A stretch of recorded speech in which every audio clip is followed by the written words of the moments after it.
Hey everybody, Mark Agnesi here for Gibson Guitars, and today I'm very excited to show you the brand new, redesigned Gibson Les Paul Standard 60s model from the new original collection at Gibson USA. We're making two versions currently of the Les Paul Standard, the 50s model and this, the 60s model. There are some features that they share and then there are some features that set them apart. Let's first talk about the shared features of these guitars. We listened to players, we listened to our artists, we made some changes over what we were doing in the past. First thing you're going to see on all new original collection guitars from Gibson USA is non-weight relieved mahogany. Solid mahogany is back on the Les Paul Standard. The other thing you're going to notice, you're going to have to tune it yourself.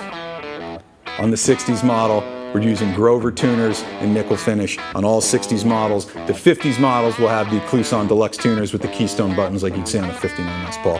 But on the 60s, we went with more of a 60s feature with the Grover tuners and nickel. Other things that are similar between the two models, we are done with PCB pots, we are done with push-pulls on the Les Paul Standard. All of these guitars feature hand-soldered audio taper 500K pots from CTS, as well as orange drop capacitors. Now the things that set these two apart. This is the 60s model, which first thing that comes to mind between 50s and 60s is going to be that neck profile. This is going to feature our slim taper neck profile, which has a little bit less depth, a little bit less carve and curve around the neck, a little bit flatter and a little bit slinkier feel in the hand. All right. Second thing is that from an aesthetic standpoint, we have the reflector top knobs instead of the gold bells, which you'll see on almost all the 60s, or at least early 60s Gibson model guitars. Another difference between the 50s and 60s model is going to be the pickups. In the 50s model, we're using the Alnico 2 Burstbucker 1 and 2, which is very, very similar to that classic PAF late 50s sound. This guitar, the 60s model, is going to be using the 61R and 61T respectively in the bridge and neck, which have an Alnico 5 magnet, a little bit more juice, a little bit higher output, kind of give you those 60s era tones.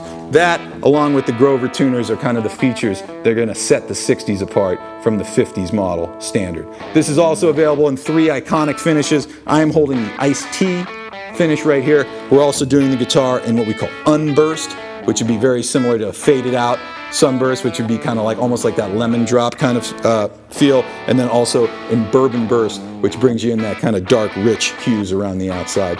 And all 3 of those iconic finishes are set off by the classic amber switch tip. 3 iconic finishes for 1 iconic guitar. It's the new Les Paul Standard 60s version.